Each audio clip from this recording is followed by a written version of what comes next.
Hello guys, welcome to the channel. நான் உங்கள் Mason. இன்னைக்கு நம்ம என்ன வீடியோ பார்க்க போறோம்னு பார்த்தீங்கன்னா welcome back to the Terrace Talk episode 13. Yes நான் வந்து நடுவில் 10 வந்து மறந்துட்டோம். 10 நம்ம சொல்லவே இல்லை. சரி இருந்தாலும் பரவாயில்ல, இதே கண்டினியூ பண்ணுவோம். 13 இன்றைக்கி நம்ம எதை பற்றி பார்க்க போகிறோம்னு ஆல்ரெடி எல்லாருக்குமே தெரியும். இன்றைக்கி வந்து சிஎஸ்கே மேட்ச் இருக்குது, சிஎஸ்கே விசஸ் கேகேஆர். அண்டு முந்தானத்து நடந்த சிஎஸ்கே விசஸ் ஆர்ஆரை பற்றி பேசியே ஆகணும். நாங்கள் சென்னை ஜெயிக்கும்னு சொன்னோம், ஆனால் நமக்கே கொஞ்சம் அள்ளு இருந்தது ஜெயிக்குமா தோக்குமா அப்படின்றது. பட் வேறு லெவலில் ஜெயிச்சாங்க. அந்த பெர்ஃபார்மன்ஸ் எல்லாத்தையும் பற்றி தான் பேச போகிறோம். வாங்க ஃபஸ்ட்டு வீடியோக்குள்ளே போகலாம். ஃபஸ்ட்டு வந்து சிஎஸ்கே விசஸ் ஆர்ஆர் அந்த மேட்சை பற்றி பேசுவோம். அரவிந்த் சொல்லுங்கள். ஒரு செம்மையான ஒரு சாட்டிஸ்ஃபேக்ஷன் அந்த மேட்ச் முடிஞ்சது எனக்கு. ஏன்னா பவுலிங் கொஞ்சம் ஸ்ட்ராங் ஆகிட்டோம், நம்ம முன்ன மாதிரி இல்லை. எனக்கு செகண்ட் மேட்ச்சே சொல்லியிருந்தேன், தீபக் சார் 4 விக்கெட்ஸ் எடுத்திருந்தார். இருந்தாலும் அவரால் திரும்பி அதை பண்ண முடியுமான்னு.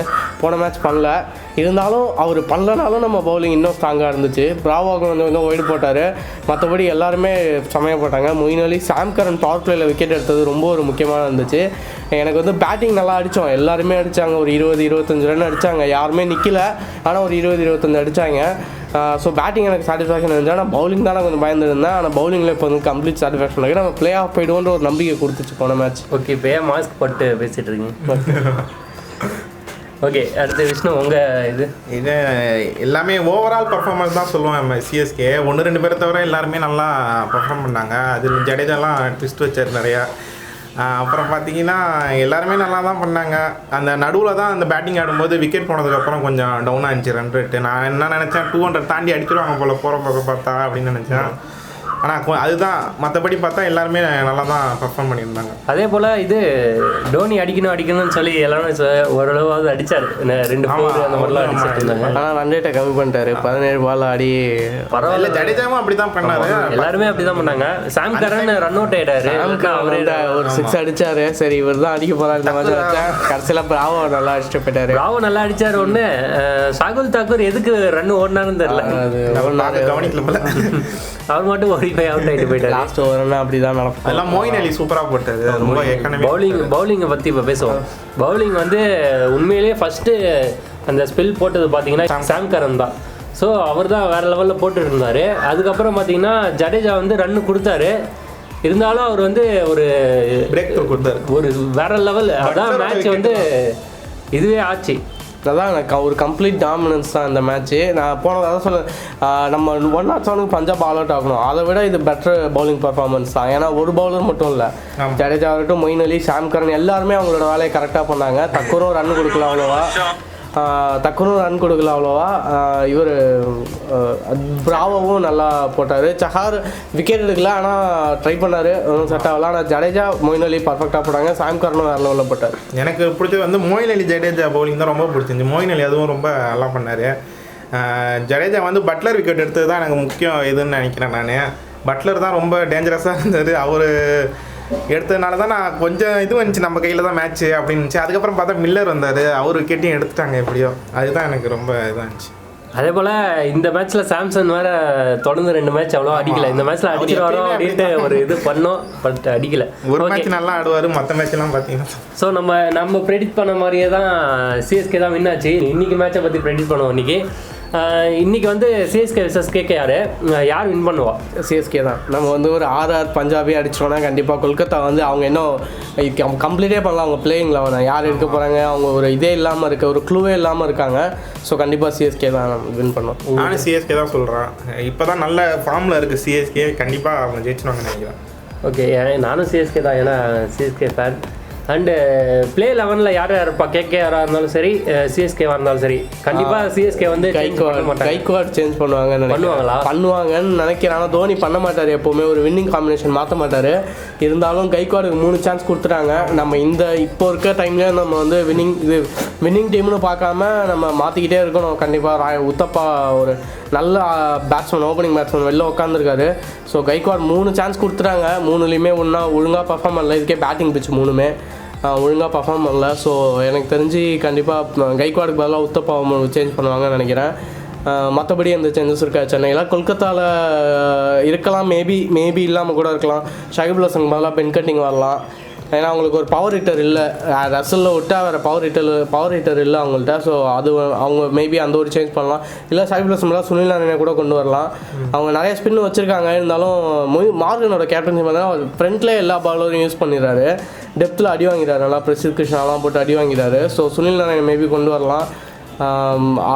கேகேஆர் சேஞ்சஸ் இருக்கும், 2 சேஞ்சஸ் எதிர்பார்க்கலாம். கேகேஆரில் சிஎஸ்கேல ஒரு சேஞ்ச் எதிர்பார்க்கலாம். நான் இது கைக்கோடு தான் சொல்லுவேன். மற்றபடி எல்லாருமே நல்லா தான் பர்ஃபார்ம் பண்ணியிருக்காங்க. டூப்ளசிஸும் நல்லா ஸ்டார்ட் கொடுத்தாரு, அதனால் அவரெல்லாம் இது பண்ண மாட்டாங்க. அதே போல் லுங்கிங்கிடி வந்து எல்லாமே பண்ணிட்டாங்க. ஆனால் இருந்தாலும் பவுலிங் வந்து இப்போ தான் கொஞ்சம் ஸ்ட்ராங்காக செட் ஆகிட்டு இருக்கு. பிராவோ டெப்த்தில் யூஸ் பண்ணுறது கரெக்டாக இருக்குது. பிராவோ நேற்று வந்து எல்லா பவுலரும் ஒழுங்காக போடுறதுனால அவருக்கு ப்ரெஷர் இல்லாததுனால ஒழுங்காக போட்டாரான்னு தெரில. இதே வந்து இன்னும் ஒரு கடைசி ஒரு 4 overs 40 அடிக்கணும்னு இருக்க கூட அவர் இதேமாரி ஒரு பவுலிங் பர்ஃபார்மன்ஸ் போடுவாரா அப்படின்னு என்னன்னு தெரியல. அதே போல் ஒய்டு நிறைய பேரை போடுறாரு. கொஞ்சம் ப்ரெஷர் இல்லாதனால நேற்று ஒழுங்காக போட்டார். ப்ரெஷர் இருந்தால் என்ன பண்ண போகிறாருன்னு தெரில. பழைய பிராவோ இல்லை கண்டிப்பாக. ஸோ அவர் இன்னும் 2-3 சான்ஸ் கொடுத்துட்டு சேஞ்ச் பண்ண வாய்ப்பு இருக்குது. ஆனால் இப்போ சேஞ்ச் பண்ண வாய்ப்பு இல்லைன்னு தான் நினைக்கிறேன். டாஸ் ப்ரெடிக்ஷன் பண்ணிடலாம். போன வாட்டி வந்து நாங்கள் சிஎஸ்கே இது பண்ணிட்டாங்க. சேஸ் பண்ணுற டீம் தான் ஜெயிக்கும்னு சொல்லியிருந்தோம். அது சிஎஸ்கே ஜெயிச்சிட்டாங்க. ஒரு ஸ்கோர் போர்ட் ப்ரெஷர் இருந்துச்சு, அதனால் ஜெயிச்சிட்டாங்க. ஸோ இந்த தடவை டாஸ் 50-50 தான். நான் சொல்கிறேன் சிஎஸ்கே ஜெயிக்குன்னு சொன்னேன். அது 50-50 தான் சிஎஸ்கே ஜெயிக்கும்னு வச்சுக்கோங்க. ஆனால் டாஸ் ஜெயிக்கிற டீம் இப்பயும் வந்து எனக்கு தெரிஞ்சு சேசிங் தான் சூஸ் பண்ணுவாங்கன்னு நினைக்கிறேன். ஸோ ஃபஸ்ட் பவுலிங் தான் சூஸ் பண்ணுவாங்க. அதுக்கப்புறம் அவங்க எப்படி விளாட்றாங்க அதை பொறுத்து தான் இருக்கும். ஓகே, டாஸ் வந்து 50-50 தான். ஆமாம், எனக்கு தெரிஞ்சு சிஎஸ்கே வின் பண்ணணும்னு நினைக்கிறேன். ஏன்னா இந்த வாட்டி பாருங்கள், நான் போன வாட்டி சொல்லல சிஎஸ்கே வின் பண்ணோம் அப்படின்ட்டு. இந்த வாட்டி சிஎஸ்கே தான் டாஸ் வின் பண்ணோம். அதே போல் மேட்ச் வின் பண்ணோம். ஸ்கோர் வந்து என்னென்ன இப்போ சிஎஸ்கே விளையாண்டா என்ன ஸ்கோர் வரும், கேகேஆர் விளையாண்டா என்ன ஸ்கோர் வரும்? அதே நான் சொன்னேன், அதே ஸ்கோர் தான் சொன்னேன். 180 190 தான், அதே ஸ்கோர் தான் வரும். ஆனால் இப்போ கேகேஆர் ஃபஸ்ட் பேட்டிங் ஆனால் சிஎஸ்கே ஃபஸ்ட் பேட்டிங் ஆனால் 180 190 அதில் தான் பார்ப்போம். கேகேஆர் ஃபஸ்ட் பேட்டிங் ஆனால் ஒரு 5-10 runs எக்ஸ்ட்ரா அடிக்க சான்ஸ் இருக்குது. நம்ம திரும்பி அடித்தாலும் சேஸ் பண்ண வாய்ப்பு இருக்குது. போன மேட்ச் பார்த்தா எந்த ஸ்கோராக இருந்தாலும் டிஃபெண்ட் பண்ணுவாங்கன்னு தான் தோணுது. அதனால எதாக இருந்தாலும் ஓரளவுக்கு இது பண்ணுவாங்க. அவங்க இருக்கிற பவுலிங் வந்து நல்லா செட் ஆகிடுச்சு. ஸோ ஒரு 160 அடித்தாலே டிஃபெண்ட் பண்ணிடுவாங்கன்ற மாதிரி தான் தோணுது. அதே போல் எனக்கு தெரிஞ்சு கண்டிப்பாக சேசிங் தான் ஃபஸ்ட்டு எடுப்பாங்க. ஓகேவா, ஃபீல்டிங் தான் எடுத்து இது பண்ணுவாங்க. ஏன்னா டாஸ் வின் பண்ணிட்டா ஒரு இப்போ கேகேஆர் எவ்வளோ அடிப்பாங்கன்னு பார்த்தீங்கன்னா ஒரு 180 அடித்தாலும் பர்ஃபார்மன்ஸ் பார்த்தீங்கன்னா உங்களுக்கு வந்து மொயின் அலி வேறு லெவலில் பண்ணிகிட்ருக்காரு. அதுலேயும் சரி பவுலிங்லேயும் சரி இந்த சாம் காரனும் மொயின் அலியும் வேறு லெவல் சிஎஸ்கேக்கு. பேட்டிங்கில் எல்லாருமே குட் டச்சில் தான் இருந்தாங்க. யாரும் கைக்குவாடை தவிர பார்த்தீங்கன்னா பாக்கி எல்லாரும் எல்லாருமே ஒரு 6 2 6 நல்லா பேட்டில் பட்டுச்சு எல்லாருக்குமே. பால் ஒருத்தவங்க கூட வந்து தடவிட்டு இல்லை, எல்லாருமே நல்லா அடித்தாங்க. ஆனால் அவங்களால கண்டினியூ பண்ண முடியல. ஒரு 20 run அடிச்சு டக்குன்னு அவுட் ஆகிட்டாங்க, அவ்வளோதான். ஸோ பேட்டிங்கில் எனக்கு வந்து எந்த குறையுமே இல்லை. தோனி தான் கொஞ்சம் ரன் ரேட்டை குறைச்சாரு. ஆனால் அவர் இந்த மேட்ச்சில் நல்லா அடிப்பார்னு எதிர்பார்க்குறேன். ஸ்பின் பவுலர் நிறைய பேர் இருக்காங்க. எல்லாரோட இன்டென்ட்டும் அடிக்கிறதா எல்லாருக்கும் பேட்டில் நல்லா பட்டுச்சு. கைக்வாட் தோனி தவிர எல்லாருமே மிடில் ஆஃப் த பேட்டில் கரெக்டாக போயிடுச்சு. ஒரு 6 அடித்ததாவது வெளில போச்சு. கண்டிப்பாக 6 பேட்டில் பட்டாவது தெரிஞ்சுது. ஸோ வந்து பேட்டிங்கில் பிரச்சனை இல்லை. யாராவது ஒருத்தவங்க நிற்கணும் ஃபுல்லாக 20 overs ஆடும் அதை மாதிரி இருந்தாலும்.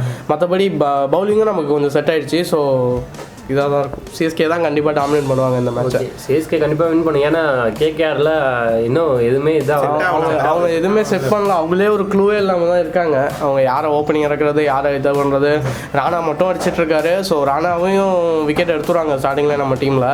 நமக்கு எல்லாமே செட் ஆகிருக்கு. இப்போ தான் ஒரு சேஞ்சஸ் 2 சேஞ்சஸ் தான் பண்ணுற மாரி இருக்குது. ஸோ நம்ம வந்து ஒரு இதில் போயிட்டுருக்கோம். அவங்க வந்து இன்னும் தட்டி மாதிரி நின்று தான் இருக்காங்க.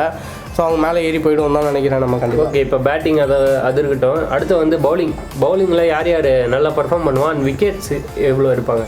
நம்ம டீமில் பவுலிங் பார்த்தீங்கன்னா சாம் கரன் தீபக் சார் 2 பேர் தான் பர்ஃபார்ம் பண்ணுவாங்கன்னு நினைக்கிறேன்.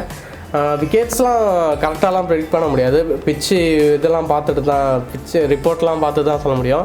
இருந்தாலும் தீபக் சார் சாம் கரன் 2 பேரால் தான் பவுலிங்கில் ஒரு சேஞ்சஸ் இருக்கும்னு நினைக்கிறேன். அவங்க டீமில் பார்த்தீங்கன்னா வருண் சக்கரவர்த்தி நல்லா பவுலிங் போடுவார். அவர் எந்த பிச்சாக இருந்தாலும் வருவார், பவுலிங் போடுவார், விக்கெட் எடுப்பார், ரன்னு கண்டெயின் பண்ணுவார். ஆமாம், இதுவும் மும்பையில் நடக்கிறதுனால இது ஸ்பின்னுக்கு வந்து ரொம்பவே நல்லா ஹெல்ப் பண்ணுது. நேற்று பிச்சு ஸ்பின்னுக்கு நல்லா ஹெல்ப் பண்ணுச்சு. ஒரு 9 overs அப்புறம் நல்லா ஹெல்ப் பண்ணுச்சு. ஸோ அதே தான் இருக்கும்னு நினைக்கிறேன். அங்கே ஷகிபுல் ஹசன் ஆனார்னா அவங்கள்ட்ட ஒரு எக்ஸ்ட்ரா ஒரு நல்ல ஸ்பின்னரும் இருக்காங்க. வருண் சக்கரவர்த்தி, ஷகிபுல் ஹசன், அப்புறம் இன்னொரு ஸ்பின்னர் ஹர்பஜன் சிங் எல்லாருமே கொஞ்சம் நல்ல ஸ்பின்னர்ஸ் தான். ஸோ ஸ்பின்னர்ஸ் இருக்காங்க, இருந்தாலும் அவங்க ஸ்டார்டிங்லேயே தான் யூஸ் பண்ணுறாங்க எல்லா ஸ்பின்னர்ஸையும். ஸோ நமக்கு பிரச்சனை வராது கண்டிப்பாக. ஓகே, கடைசியாக ஒரு வாட்டி யார் வின் பண்ணுவா? சிஎஸ்கே தான். ஸோ இதோட இந்த வீடியோ வின் பண்ணிக்கிறேன். லைக் பண்ணுங்கள், ஷேர் பண்ணுங்கள், சேனலை சப்ஸ்கிரைப் பண்ணுங்கள். அண்ட் இந்த மாதிரி ஐபிஎல் சீரிஸ் ஃபுல்லாக உங்களுக்கு வந்துகிட்டே இருக்கும். அண்ட் சிஎஸ்கே தான் நிறையா நம்ம பேசிகிட்டு இருப்போம். அதே போல் மற்ற மேட்சை பற்றி பேசணுன்னாலும் நீங்கள் கமெண்ட் செக்ஷன் வந்து கமெண்ட் பண்ணுங்கள். என்ன தான் பண்ணாலும் நமக்கு வந்து வியூஸ் கொஞ்சம் போக மாட்டேங்குது. ஸோ பார்க்குறவங்க கொஞ்சம் ஷேர் பண்ணி கொடுங்க, சப்போர்ட் பண்ணுங்கள். அதே போல் இன்ஸ்டாகிராம் ஐடி அந்த மாதிரிலாம் இருக்குது. ஸோ உங்களுக்கு ஏதாவது கொஸ்டின்னா டேரக்ட் மெசேஜ் அதில் பண்ணலாம். டிஸ்கிரிப்ஷனில் வந்து லிங்க் இருக்குது. ஸோ இதோட கடையை மட்டும் கிளம்புறோம். பாய். பாய்.